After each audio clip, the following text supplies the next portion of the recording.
Al saludo a todos los oyentes de Radio María. Un día más, con la gracia del Señor, proseguimos el comentario del Catecismo de nuestra Madre la Iglesia. Habíamos quedado en el punto 2770, que es un apartado que explica al Padre Nuestro bajo el epígrafe Oración de la Iglesia. El Padre Nuestro es oración de la Iglesia, dice así este punto 2770. En la oración eucarística, la oración del Señor aparece como la oración de toda la Iglesia. Allí se revela su sentido pleno y su eficacia. Situada entre la anáfora, oración eucarística, y la liturgia de la comunión, recapitula por una parte todas las peticiones e intercesiones expresadas en el movimiento de la epíclesis y por otra parte llama a la puerta del festín del reino que la comunión sacramental va a anticipar. Bueno, explicamos esto, porque yo diría a los oyentes que no se asusten porque escuchen un par de palabras que les suenen un poco raras, ¿no? Que si anáfora o epíclesis, nada, que no se asusten, porque lo que está diciendo aquí es muy sencillo y muy fácilmente comprensible para nosotros.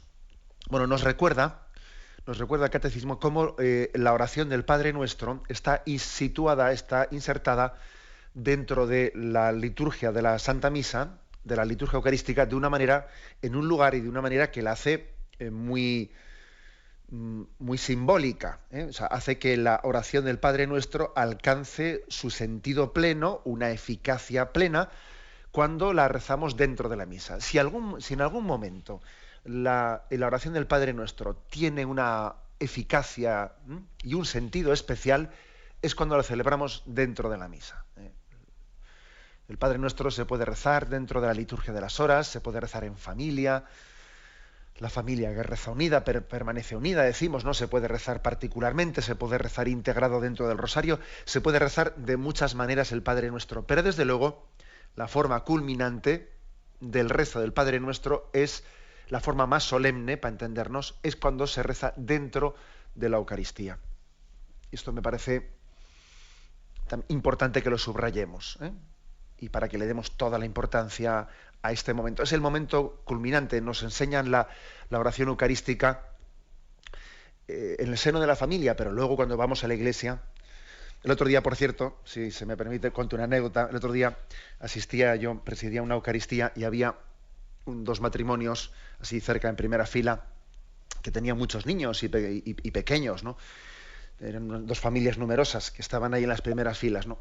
Y me impresionó ver los niños cómo se comportaban y lo bien que se comportaban, ¿no? Que habían recibido pues una catequesis de sus familias, obviamente que sabían estar en la iglesia y que sabían que estaban en algo sagrado, aunque los niños eran pequeños y la mayoría de ellos no habían hecho la primera comunión, ¿no? Algunos sí, pero bueno, digo que lo que me llamó la atención es que cuando llegó el Padre Nuestro fue curioso, porque los padres, que estaban allí, los dos padres y las dos madres, en ese momento, al rezar el Padre Nuestro, miraban a los rostros, además les cogían por, algunos así levemente, cogían las cabezas y las giraban de los niños para ver si los niños rezaban el Padre Nuestro en ese momento, porque se lo habían enseñado en casa y ahora era el momento solemne de rezarlo en la Eucaristía, y les miraban a los rostros, les giraban la cabeza para decir, a ver si lo rezas, ¿te acuerdas que lo hemos aprendido por las noches? ¿Te acuerdas? Este es el momento solemne de rezarlo todos juntos, ¿no? Y les miraban y todos ellos entendían, ¿no? En la indicación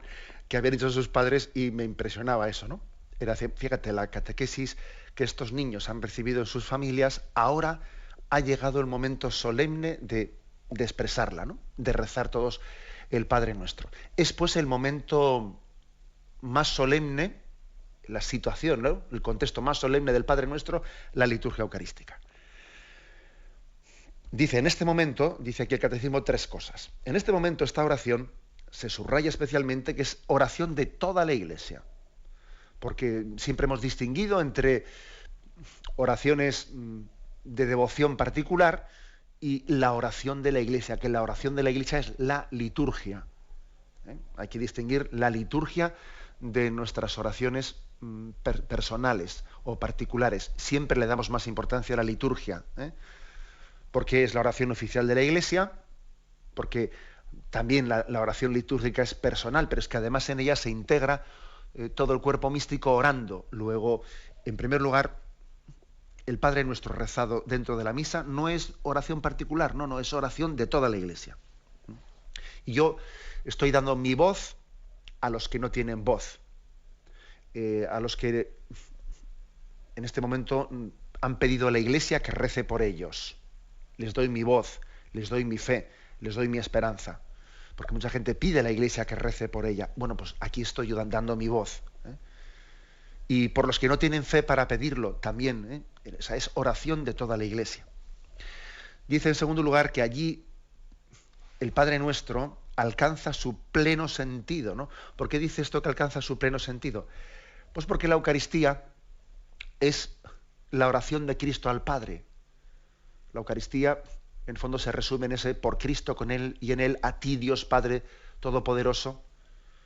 La Eucaristía es el sacrificio y la ofrenda de Cristo al Padre. Bueno, pues por eso el Padre Nuestro alcanza ahí su pleno sentido, porque nosotros somos incorporados, especialmente por el Padre Nuestro, somos incorporados a esa oración de Cristo al Padre. Jesús nos ha introducido con Él, nos ha permitido meternos en esa intimidad de que cuando Él llama al Padre, Padre también es Padre Nuestro, y es impresionante que recemos en primera persona del plural junto con Jesucristo. Eso es impresionante. Y también dice que es el momento de la eficacia plena del Padre Nuestro. Claro que es la eficacia plena, porque en este momento, cuando nosotros decimos, venga a nosotros tu reino, danos el pan de cada día, vaya que sí tiene eficacia, es que ahí está ese pan de cada día, que es el pan que alimenta nuestra alma, el pan de la Eucaristía. Venga a nosotros tu reino, la Eucaristía hace presente el reino de Dios entre nosotros, alcanza la máxima eficacia en el momento en que se celebra la Eucaristía. Es como si el Padre Nuestro se convirtiese no solo en petición, sino petición realizada. Es la realización de la petición. Pedimos y al mismo tiempo lo vemos realizado en el propio sacramento de la Eucaristía. Por eso, ¿no? Dice el Catecismo, es la oración de toda la Iglesia. El Padre Nuestro en ese momento alcanza pleno sentido y eficacia plena. Esta es la explicación que da. Y para explicarlo un poco más esto, continúa este punto, dice, bueno, está situada en un momento en que ya ha concluido lo que se llama la plegaria eucarística o el canon de la misa. Por plegaria eucarística o canon de la misa entendemos, para que todos los oyentes pues sepan de qué estamos hablando, entendemos pues esa parte en la que tiene lugar, después del Sanctus, tiene lugar la consagración del pan y el vino en el cuerpo y la sangre del Señor, y habiendo hecho ya esa consagración, estando ya el Señor allí presente, entonces se hace una plegaria en la que el sacerdote pide al Padre que envíe sus dones, pide por el Papa, pide por toda la Iglesia, pide por los difuntos, pide que nos mantenga en la unidad, y finalmente dice por Cristo, con Él y en Él. Bueno, a eso le llamamos plegaria eucarística o anáfora. Bien. El Padre Nuestro está situado después de esta plegaria eucarística y antes de los ritos últimos que preparan para recibir la comunión. Entonces, lo que dice el Catecismo, que es que ese lugar es un lugar emblemático, donde está situada el Padre Nuestro allí en la Eucaristía. Es un lugar emblemático porque, ¿qué es lo que hace? Recapitula todo lo anterior, recapitula todo lo que se ha dicho en la plegaria eucarística, y nos prepara para la comunión. Vamos a ver, aunque sea de una manera sencilla, cómo es esto de que el Padre Nuestro recapitula la plegaria eucarística de la misa anterior y cómo prepara para la comunión. Bueno, para entenderlo primero, ¿no? ¿De qué manera recapitula? Si os fijáis, la plegaria eucarística, aunque hay varias para elegir, o sea, es decir, existen en el ordinario 4 plegarias eucarísticas que son de utilización ordinaria para la Iglesia, y también hay algunas otras plegarias más que están aprobadas también según dependiendo de conferencias episcopales. Hay, en concreto, entre nosotros tenemos 2 plegarias eucarísticas que se llaman de la reconciliación, y otras 3 más también. Bueno, existen más plegarias, pero bien, principalmente dentro del ordinario de la misa están incluidas 4 y las otras están en algunos anexos. O sea, no se puede, no es lícito el que uno invente una plegaria eucarística en la Santa Misa, no. No es correcto, porque se trata de la oración de la Iglesia, con lo cual yo no rezo desde mi subjetividad, inventando mis palabras, no es correcto. A veces confundimos oración personal, que la Eucaristía sea intensa, sea viva, sea participativa, lo confundimos con pues la invención personal, ¿no? Y con mi subjetividad, y yo invento una plegaria, eso es totalmente incorrecto, y obviamente tenemos que corregir esos errores y esos abusos litúrgicos que a veces se producen. Nosotros no inventamos una plegaria eucarística, por humildad, porque la liturgia expresa la fe de la Iglesia. Es decir, es que una de las formas que tiene la Iglesia de expresar su fe no solo es el credo. Yo no me puedo inventar un credo. Oiga, el credo ha sido transmitido durante 2000 años, por lo tanto yo un credo no me lo puedo inventar, ¿no? Bueno, pues igual que no me puedo inventar un credo, tampoco me puedo inventar una plegaria eucarística, porque en ella es la fe expresada en la oración. Y por lo tanto, si yo cambio la plegaria eucarística, estoy también, ¿no?, corriendo un grave riesgo de cambiar esa fe expresada en la liturgia. Por eso se pide que la Iglesia tenga una aprobación, un estudio profundo, una aprobación de esa plegaria eucarística, en la que cuando la rezamos todos, pues estamos expresando una común unión en la misma fe y en la misma expresión.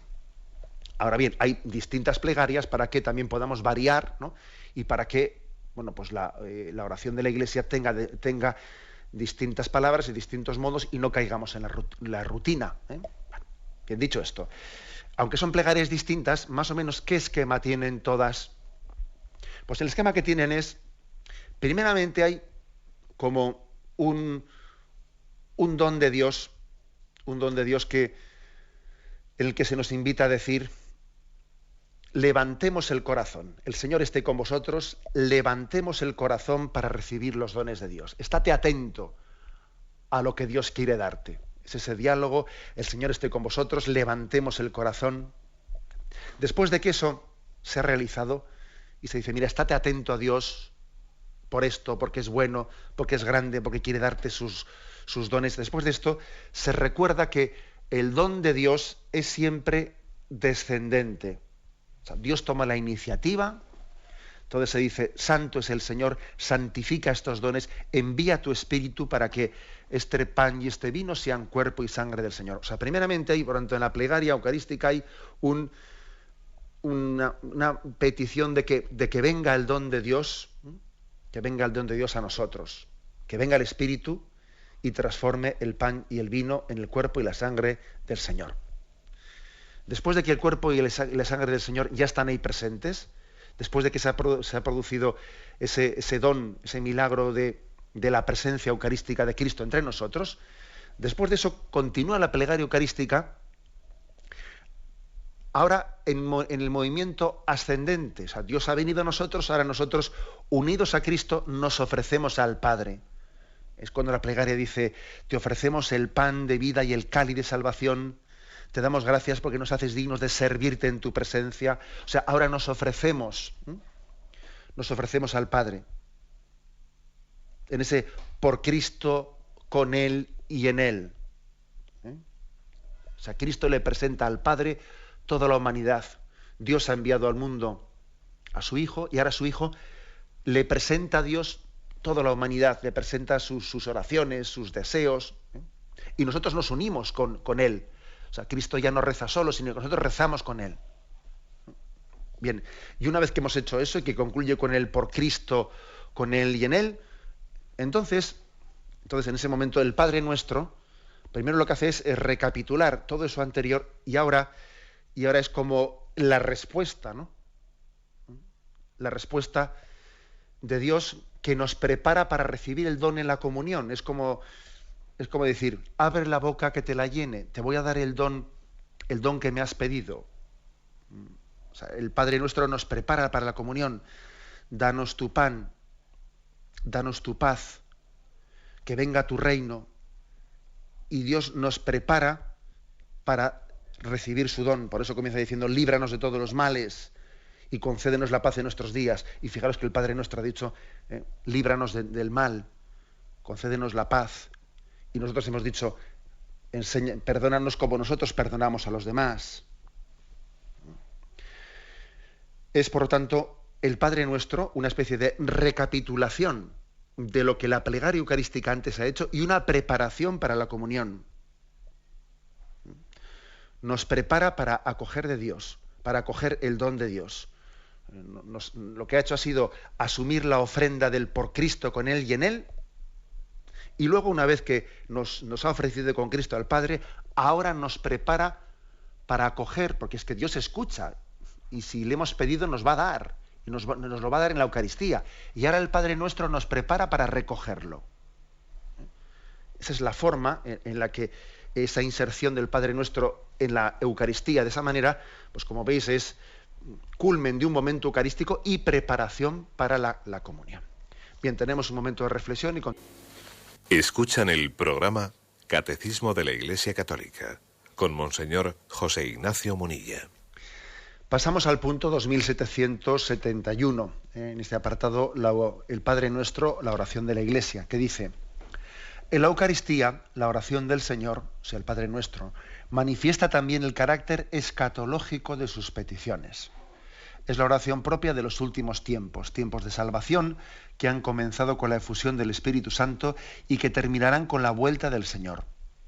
La petición al Padre, a diferencia de las oraciones de la Antigua Alianza, se apoyan en el misterio de salvación ya realizado, de una vez por todas en Cristo crucificado y resucitado. Bueno, la afirmación primera, la principal de este punto, que el Padre Nuestro manifiesta también de una manera especial el carácter escatológico de nuestra esperanza, de nuestra oración. La palabra escatológico, escatología, se refiere a nuestra fe y nuestra esperanza en el más allá de la muerte. Es lo que está por llegar. Lo que está por llegar se refiere pues a la parusía, se refiere a la retribución, a nuestro juicio particular, al juicio general después de la muerte. A eso se refiere la escatología, el más allá de la muerte. Bueno, pues dice que también el Padre Nuestro tiene esta dimensión escatológica. El Padre Nuestro, obviamente, pedimos, o sea, sus peticiones tienen como una doble dimensión. Pedimos por esta vida que llevamos en curso. Es la oración de quienes están pidiendo para que la peregrinación en este mundo marche por el camino adecuado, pero también estamos pidiendo para que llegue a la meta escatológica que Dios nos tiene asignada. O sea, son las dos cosas. Acordaros de lo que dijo el Señor, ¿no? Que quien renunciase a cualquier cosa por su nombre recibiría el 100 por 1 en esta vida, y en la siguiente vida, y el siguiente, en el mundo venidero, la vida eterna. Es decir, siempre en el seguimiento al Señor hay una doble dimensión. El Señor nos bendice aquí ya y abundantemente, pero obviamente la mayor de las bendiciones nos la da en la vida eterna. Y no se pueden desligar esas dos dimensiones, ¿no? No se puede desligar el más acá del más allá, no se pueden desligar, están unidos. Nosotros vemos como dos etapas que están como que es una ruptura entre ellas. Bueno, y es verdad que la muerte tiene algo de ruptura, pero no es cierto que no haya continuidad entre las dos etapas. Claro que existe esa continuidad, aunque existe un trauma que hace que nosotros lo percibamos como, que podamos percibirlo como una ruptura. No es así. La muerte es una desembocadura. Es una desembocadura de la vida. El río va al mar. Nuestra vida temporal desemboca en la vida eterna. La muerte es también una puerta que se abre. Es una puerta que se abre, por lo tanto, no es traumático abrir una puerta, aunque es verdad que al abrir chirría y entonces nos puede llegar a, sin duda alguna, ¿no? Nos resulta traumático, pero es abrir, no es cerrar. Bueno, por eso la dimensión escatológica no está contrapuesta a la dimensión de que nuestra oración lo que hace es traer a nuestra vida a Dios. La oración, el Padre Nuestro, trae a Dios a nuestra vida presente y al mismo tiempo lleva a nuestra vida presente a preparar la vida eterna. Dios viene a nosotros para que nosotros vayamos a Él. Luego son dos dimensiones totalmente unidas, indisolublemente unidas. Bueno, ¿cómo explicamos esto, no? De que es la oración de los últimos tiempos. La Eucaristía es la Eucaristía y el Padre Nuestro, insertado en la Eucaristía, dice, es la oración propia de los últimos tiempos. Dice, tiempos de salvación que han comenzado con la fusión del Espíritu y que terminarán con la vuelta del Señor. Pues, por ejemplo, ¿no? Rezamos el Padre Nuestro diciendo, santificado sea tu nombre. Y si esto se reza desde esta perspectiva de los últimos tiempos, del tiempo final, santificado sea tu nombre, nos recuerda que esas profecías del Antiguo Testamento que habla que al final, cuando Él venga en gloria, todos le reconocerán, o sea, nadie podrá negarle. Cuando Él venga en gloria, cuando Él vino oculto humildemente, algunos no le reconocieron, pero cuando Él se manifieste en gloria, entonces su nombre será plenamente santificado, será plenamente glorificado. Estamos llamados a dar gloria a Dios aquí, en esta vida, pero ciertamente en la vida eterna todo será glorificación de Dios. Y entonces todo el coro se unirá a la glorificación de Dios. O por ejemplo, cuando el Padre Nuestro dice, venga tu reino, bien, esa petición de venga tu reino puede tener una dimensión de que ese reino de Dios se vaya instaurando en esta vida, en nuestra familia, en el trabajo, en la justicia social, etcétera, etcétera. Pero también tiene la dimensión de que venga tu reino al final de los tiempos. Es el Maranatá. Acordaros de que la Sagrada Escritura, el libro del Apocalipsis, termina diciendo Maranatá, ven Señor Jesús. Luego el venga tu reino tiene esa doble dimensión. La de pedir que el Señor haga con su presencia, ¿no?, fecunda las obras de nuestras manos y que las hagamos según su Espíritu, pero que también venga definitivamente, ¿no?, porque Él está ya con nosotros, pero todavía no plenamente, y suspiramos por su presencia definitiva. Por ejemplo, cuando el Padre Nuestro dice, danos el pan de cada día, es el pan que nos sostiene en el día a día, pero por otra parte es el pan que es el viático que nos da la fuerza para la vida eterna, como Elías, que le dijeron, vete, levántate, come, que el camino es largo, necesitas comer para poder llegar. O sea, la Eucaristía es el viático para la vida eterna. Luego tiene también esa petición del Padre Nuestro, tiene un sentido escatológico, me preparo para, ¿no?, es el alimento para el camino, para llegar a la meta.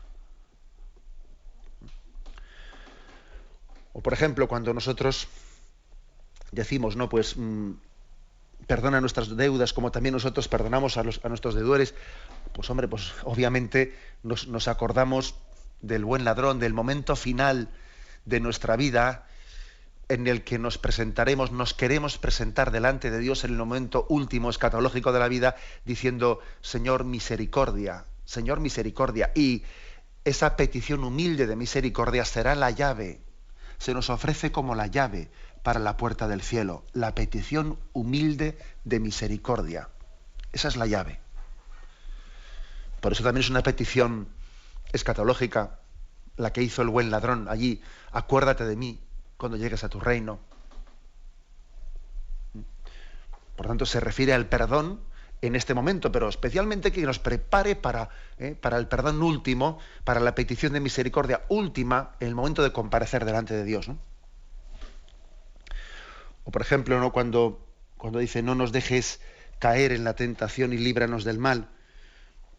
Bueno, pues yo creo que obviamente se refiere a todos los males, a todos los males que padecemos en esta vida, tantos males, ¿no?, y tantas cruces que arrastramos, pero por encima de todo y sobre todo se refiere a que nos libre del mal definitivo, porque vamos a ver, aquí hay mal con mayúsculas y mal con minúsculas. Ya sé que decir esto ante un mundo secularizado pues puede chirriar los oídos de más de uno, ¿no? Pero sí, o sea, no nos olvidemos que el mal con mayúsculas es el apartarnos definitivamente de Dios. Y entonces, líbranos del mal, es que el maligno, en el fondo, su objetivo último es que nosotros nos apartemos de Dios, es que no acojamos la salvación de Dios. Luego, el mal con mayúsculas es ese, ¿no? Es el no ser partícipes de la mesa del reino eterno. Luego, claro que al Señor le pedimos que nos libre de tantos males y padecimientos que en esta vida, ¿no? Nos rodean, pero no olvidemos que el mal definitivo, lo que podríamos calificar de frustración de nuestra vida, de decir, es que he fracasado, ¿de qué te sirve ganar el mundo entero si pierdes tu alma? Esa frase del Señor es determinante, esa frase del Señor, esa que le dijo San Ignacio de Loyola a Francisco Javier y que allí en París le tocó definitivamente su alma y le derribó como a San Pablo, ¿no? Le derribó de la vida frívola que tenía y le convenció. Claro, porque se da cuenta, pero ¿cuál es el mal definitivo? O sea, luego, fijaros que todas las peticiones del Padre Nuestro, una por una, pueden y deben de ser rezadas también en esta perspectiva escatológica, de no referirse exclusivamente las peticiones del Padre Nuestro a los dones temporales, a los dones que Dios nos da, ¿no? en la vida, en el transcurso del tiempo, sino a los dones definitivos que nos preparan para la vida eterna. Esta doble dimensión que tiene la liturgia, que es Dios ya nos da su gracia, pero todavía no la hemos recibido plenamente y anhelamos la llegada gloriosa de Jesucristo, etcétera. Esta doble dimensión está muy remarcada en todas estas peticiones del Padre Nuestro, como hemos podido observar. Bien. Tenemos un momento de reflexión y continuamos enseguida.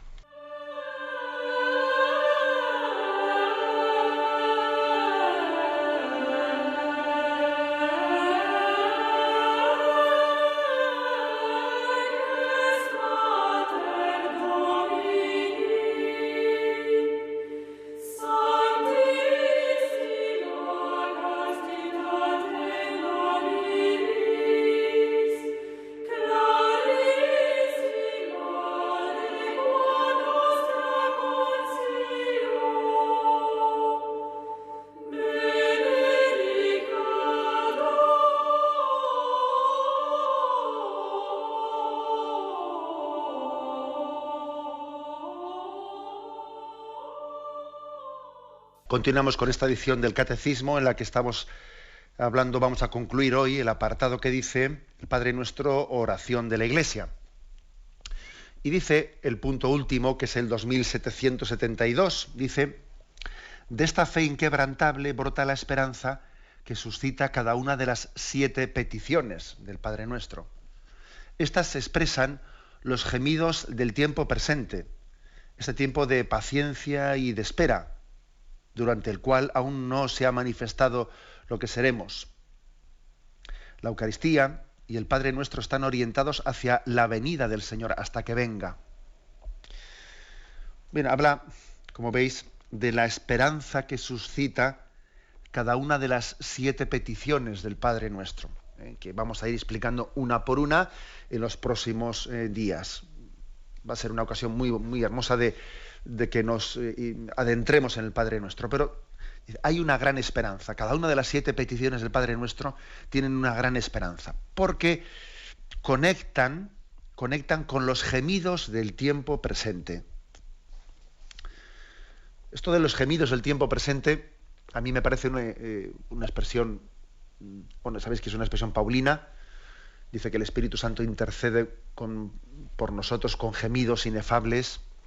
También yo la entiendo como que el ser humano gime porque suspira por la felicidad, suspira por la plenitud, se siente insatisfecho, ve que no le llena, que no le colma, que el materialismo, la pura materialidad de la vida no le hace feliz.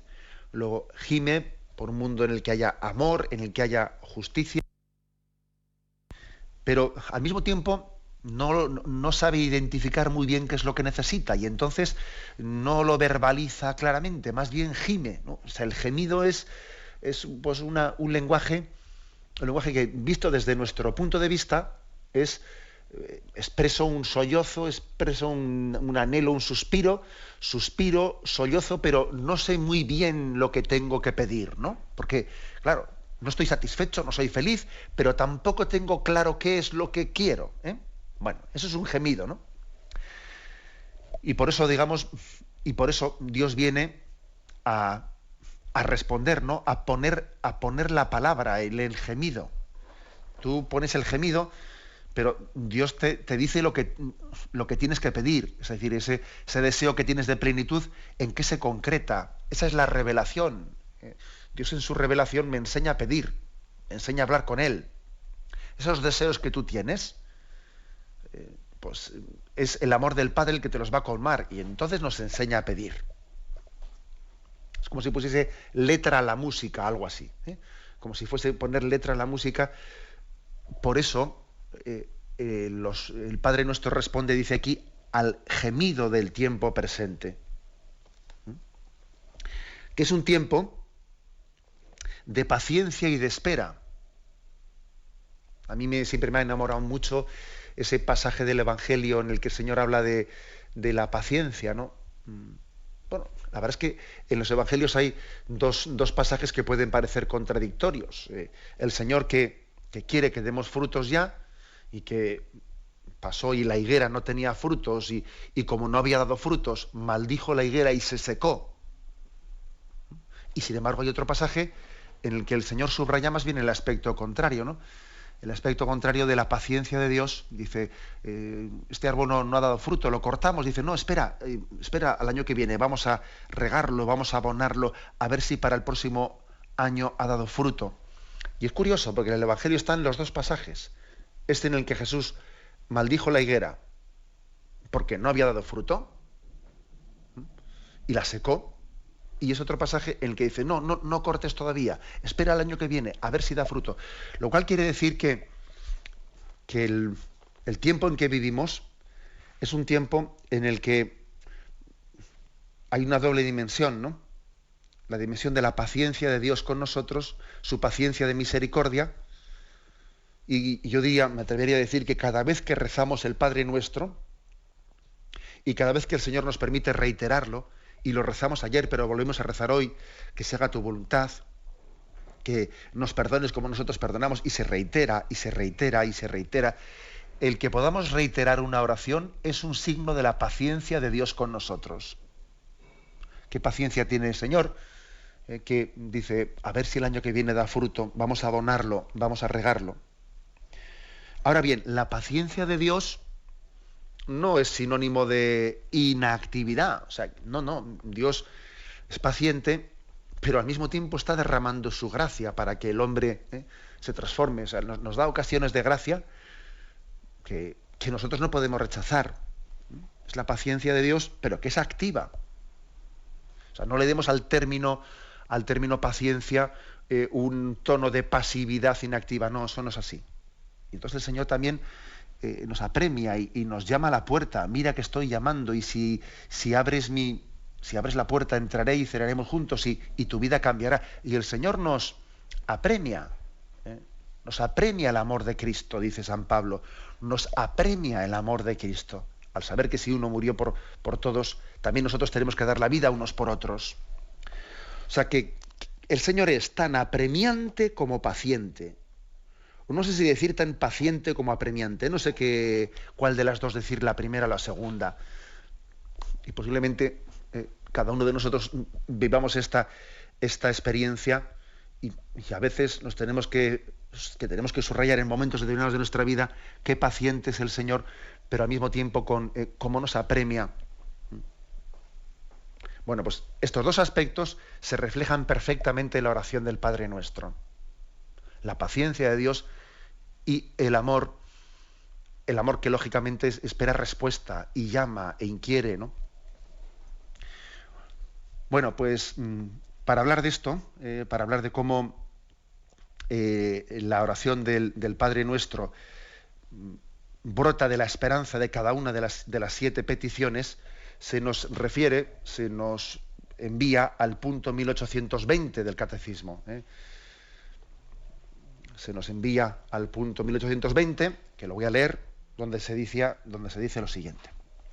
La esperanza cristiana se manifiesta desde el comienzo de la predicación de Jesús en la proclamación de las bienaventuranzas. Las bienaventuranzas elevan nuestra esperanza hacia el cielo, como hacia la nueva tierra prometida. Trazan el camino hacia ella a través de las pruebas que esperan a los discípulos de Jesús. Pero por los méritos de Jesucristo y de su pasión, Dios nos guarda en la esperanza que no falla. La esperanza es el ancla del alma, segura y firme, que penetra a donde entró por nosotros como precursor Jesús. Es también un arma que nos protege en el combate de la salvación. Revistamos la coraza de la fe y de la caridad con el yelmo de la esperanza de salvación. Nos procura el gozo en la prueba misma, con la alegría de la esperanza, constantes en la tribulación. Se expresa y se alimenta en la oración, particularmente en la del Padre Nuestro, resumen de todo lo que la esperanza debe desear. O sea, es decir, que el catecismo nos dice que la esperanza cristiana se ha manifestado muy especialmente en la predicación de las bienaventuranzas. Allí se subraya la esperanza al máximo. Y claro, es impresionante escucharle decir al Señor: bienaventurados los pobres de espíritu, bienaventurados los mansos, bienaventurados los que tienen hambre y sed de justicia, los que lloran, etcétera, etcétera. Es un mensaje de esperanza, o sea, que nos anima, nos invita a elevar las miras. Eso que tú ves en esta vida, que este triunfa y este fracasa, esta percepción muy limitada que tenemos de tejas para abajo, de pensar: este es un desgraciado, este es un triunfador, este es tal. O sea, esa percepción tan limitada que tenemos, o sea, no te equivoques con ella, no te equivoques. Eleva la mirada y mira que hay esperanza de ver la existencia desde otro ángulo de vista. Que muchos primeros serán últimos y muchos últimos serán primeros, ¿no? Las bienaventuranzas es: cámbiate de gafas. A ver, cámbiate de gafas, que las tienes muy mal graduadas, y ponte estas otras. Y mira que las cosas, mira que el valor y el juicio sobre esta vida y sobre el triunfo o el fracaso de esta vida es muy distinto de lo que aparece. O sea, mira el mundo con los ojos de Dios. Esa es las bienaventuranzas. O sea, que es como que las bienaventuranzas elevan nuestra esperanza. Pues bien, el Padre Nuestro conecta totalmente con las bienaventuranzas. Por eso, lo hemos dicho muchas veces, en el Evangelio de San Mateo, el Padre Nuestro viene después de las bienaventuranzas. Dice: ahora que te he dicho cambia de gafas, que estas no las tienes bien graduadas, que eso es lo que hace las bienaventuranzas, bueno, pues ahora que las tienes bien graduadas, ahora ora con el Padre Nuestro y pide los bienes definitivos y pide lo que verdaderamente va a colmar tu felicidad. Pide la llegada del reino de Dios y busca primero el reino de Dios, y lo demás se te dará por añadidura. Y no envidies a los que triunfan en esta vida siendo infieles a Dios. No les envidies, no tengas celos de ellos, no te hagas cómplice con el mal, aunque seas víctima del mal, pero no te hagas cómplice con el mal. Tú ora con el Padre Nuestro pidiendo los dones definitivos. Bueno, por eso la esperanza que ha sido sembrada con la predicación de las bienaventuranzas acaba siendo solicitada, impetrada, suplicada a través del Padre Nuestro, y obviamente Dios escucha nuestra oración y nos colma con su gracia. Ese es el engarce tan fuerte que tiene el Padre Nuestro con las bienaventuranzas. Y termina diciendo, ¿no?, este punto, este apartado: estas 7 peticiones expresan los gemidos del tiempo presente, este tiempo de paciencia y de espera durante el cual aún no se ha manifestado lo que seremos. La Eucaristía y el Padre Nuestro están orientados hacia la venida del Señor, hasta que Él venga. O sea, que creo que el que celebra la Eucaristía bien celebrada, el que reza el Padre Nuestro, con todo su sentido y con toda su profundidad, está con las lámparas encendidas esperando la llegada del esposo. Según esa parábola de las vírgenes sensatas y las vírgenes necias, ¿no? Es mantener la virtud de la esperanza en toda su plenitud, en todas sus dimensiones, complementarias entre ellas. Vamos a pedir este don. Concluimos este apartado de el Padre Nuestro, oración de la Iglesia, y concluimos diciendo: Señor, que yo cada vez que rece el Padre Nuestro, muy especialmente cuando lo rezo dentro de la Santa Misa, cada vez que lo rece, esté como echando aceite a la lámpara para que no se me apague, para que la llegada de Cristo me encuentre expectante, esperándole, deseándole, para que la llegada del Señor no sea para mí como la de un ladrón que viene a robarme, sino todo lo contrario, la del esposo que yo estaba deseando su llegada. ¿Cuántas personas hay que la llegada de Dios parece que les va, como dice el Evangelio, ¿no?, que como el ladrón que llega a medianoche? No. Nosotros queremos que el Señor no sea un ladrón que nos pille de improviso, sino queremos que sea el esposo que estábamos esperando su llegada con la lámpara encendida. Esa es la oración del Padre Nuestro, que mantiene nuestra esperanza viva y encendida esperando su llegada. Lo dejamos aquí y damos paso ahora a la intervención de los oyentes. Podéis llamar para formular vuestras preguntas al teléfono 917-107-700. 917-107-700.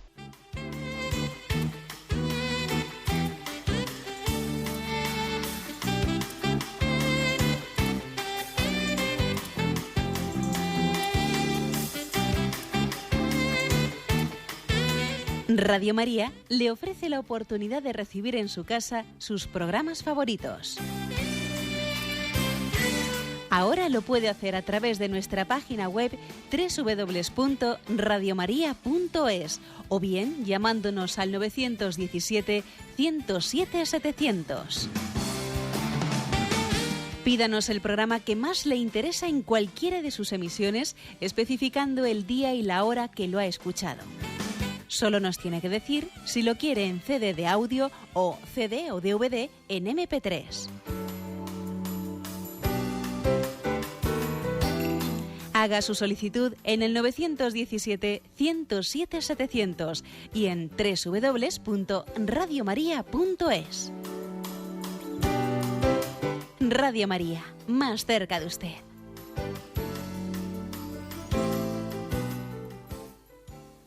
Escuchan el programa Catecismo de la Iglesia Católica con Monseñor José Ignacio Munilla. Sí, buenos días, ¿con quién hablamos? Sí, buenos días, Monseñor. Soy José Martín, desde Brescia. Adelante, José Martín. Agradezco pues eso, la enseñanza que estoy recibiendo por el Catecismo, y también agradezco mucho la labor que está haciendo su hermano don Esteban a través de Radio María. Yo en la exposición esta del Padre Nuestro, lo que quería es un poco incidir en dos temas. Uno es el pan nuestro de cada día. Claro, hoy en día ya se especifica danos hoy, o sea que diariamente necesitamos ese pan, bien espiritualmente o bien materialmente. Entonces, ese tema me parece muy importante porque la traducción del castellano al euskera, por ejemplo, se omite. Y otro tema es las ofensas o las deudas.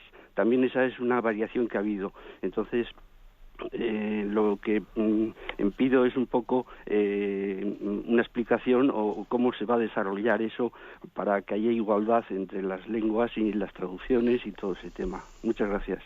Bien, bueno, ya sé que los oyentes en alguna ocasión han hecho la pregunta de cómo se explica el que haya habido alguna digamos, a un cambio, ¿no?, en el Padre Nuestro. Pero ¿cómo nos cambia en el Padre Nuestro? Pues el Padre Nuestro no es de siempre. Bueno, también hay que tener en cuenta que eso tiene una explicación muy sencilla, y es que el Padre Nuestro, obviamente, el original está en griego, porque los evangelios pues están escritos en griego, ¿no?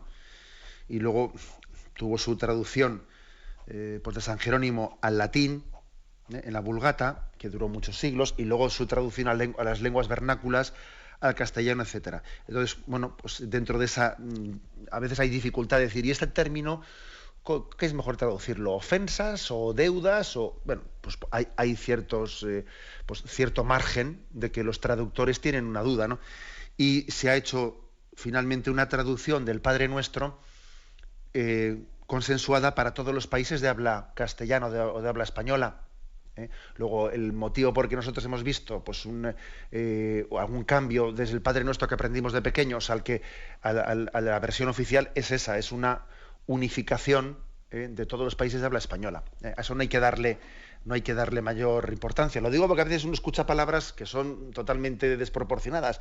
Es que cambian el Padre Nuestro y nos quitan la fe. Y dice, pero hombre, por Dios, ¿pero cómo puede decir expresiones como esas? Me ha llamado la atención que ha dicho el oyente que en la traducción al euskera no existía, o sea, no se traducía el pan nuestro de cada día, dánosle hoy. Yo creo que está equivocado, porque el Padre Nuestro sí, en traducción al euskera sí se dice eso, ¿no? Emaigusu gaur, danos hoy, egunon takogia, pero bueno, no vamos a hablar aquí de traducción en euskera porque la mayoría de los oyentes, pues lógicamente no son vascoparlantes, pero yo creo que esa referencia explícita que ha hecho el oyente a que en la traducción en el euskera hay una palabra que está obviada, que está quitada, vamos, yo creo que está equivocado en ello. O sea que entendamos una cosa, una traducción no es que, bueno, tengamos, o sea, podemos tener siempre a una imperfección en la manera en la que ha sido traducida del original, pero sí que requiere una aprobación de la Iglesia, requiere una aprobación, o sea, es decir, una fórmula litúrgica para que haya podido ser incorporada, ha tenido que ser la Santa Sede la que le ha dado la aprobación plena, lo cual también yo creo que tenemos que dar un voto de confianza a la Madre Iglesia, que ya habrá buscado quien repase las traducciones, etcétera. Bien, damos paso a un siguiente oyente. Buenos días. Sí, buenos días. Sí, escuchamos. Soy Cándido de Asturias. Adelante. La pregunta era sobre las apariciones de Fátima, cuando la Virgen les enseña a los niños el infierno. Creo que fue Jacinta la que le pregunta por una amiga suya de 10 años que había muerto hacía poco, ¿no? Y la Virgen le contesta que está en el purgatorio hasta el fin del mundo. Es posible que me esté equivocando, pero creo que no lo sé. Y bueno, yo eso, aparte que no me entra en la cabeza, me da un miedo de la leche, porque si esa niña de 10 años está hasta el fin del mundo, yo no sé hasta cuándo voy a estar. Estaré hasta después del fin del mundo. Y sin embargo, yo recuerdo un trabajo que le hice a mi hija cuando estaba estudiando magisterio, y le puse una cosa en el trabajo, era para religión. Le puse una cosa en el trabajo que más que para el profesor era para ella. Le puse que, hablando de la esperanza, ¿no? Le puse que Dios siempre nos está esperando. O sea, que Dios es como un padre que siempre está esperando a... Bueno, no lo puse como el padre del hijo pródigo, pero lo podía haber puesto. Entonces, yo lo de esa niña, una niña de 10 años, ¿se puede merecer eso? Bueno, gracias por su llamada. Vamos a ver, yo creo que siempre en la explicación de los misterios hay que distinguir entre la revelación de la Iglesia y las revelaciones privadas. El hecho de que la Iglesia haya aprobado, o sea, haya dado su visto bueno a las apariciones de la Virgen en Fátima, etcétera, y al mensaje que hay traducido, pues quiere decir que le ha dado esa aprobación porque entiende que esa revelación pues no es incompatible con el Evangelio, etcétera, pero tampoco con eso la Iglesia se compromete, cuando ha dado esa aprobación del mensaje de Fátima, no se está comprometiendo con que todas las revelaciones privadas que los niños recibieron pues tengan el mismo grado de digamos de garantía y de obligatoriedad en nuestra adhesión a ellos como tienen la Sagrada Escritura. Me explico, o sea, eso hay que siempre tenerlo claro, ¿eh? No es lo mismo revelaciones privadas que la revelación del Señor en la Sagrada Escritura, en la tradición de la Iglesia, en el magisterio. No podemos ponerlo al mismo nivel. Bien, con esto yo no quiero decir que yo esté ni negando ni no negando lo que Jacinta ella contó como una experiencia interior, ¿no? Pero sí que es verdad que esta distinción hay que hacerla con claridad. Yo creo que es importante que nuestro concepto de la fe esté más sostenido en la revelación, con mayúsculas, que no en las revelaciones privadas. Las revelaciones privadas nos pueden ayudar muchas veces y nos ayudan muchísimas veces, pero tenemos que estar sostenidos en la revelación de la Sagrada Escritura del magisterio de la Iglesia. Bien, y dicho esto, vamos a ver, yo creo que nosotros tenemos que acogernos a la palabra de Dios y es verdad que me parece que estamos quizás en un momento, pues que si igual hubo anteriormente, muchas veces cuentan las personas de cierta edad, que hubo una enfatización quizás hasta excesiva en ciertas misiones en las que se predicaba sobre el más allá y sobre el infierno y sobre el purgatorio, metiendo miedo en las predicaciones tremendamente y cogiendo una calavera de un difunto y poniéndola encima de la mesa y predicando con un énfasis tremendo en el miedo, en el más allá. Me parece que en este momento estamos justamente en el extremo opuesto, en el extremo de que no somos conscientes de que el rechazo del amor de Dios pues es una posibilidad sobre la que el Evangelio nos habla y nos previene, y casi hemos silenciado toda la llamada de Cristo a la salvación, esforzados por entrar por la puerta estrecha. Nada, es que hemos llegado a hacer una especie de silencio sobre la posibilidad de que el hombre pues rechace la salvación. Dicho esto, creo que hay que tener equilibrio en ese mensaje. Mire, a mí, según usted hablaba, me ha hecho gracia eso de que usted a su hija le ayudase o le hiciese el trabajo que la hija tenía que hacer para la clase de religión, ¿no?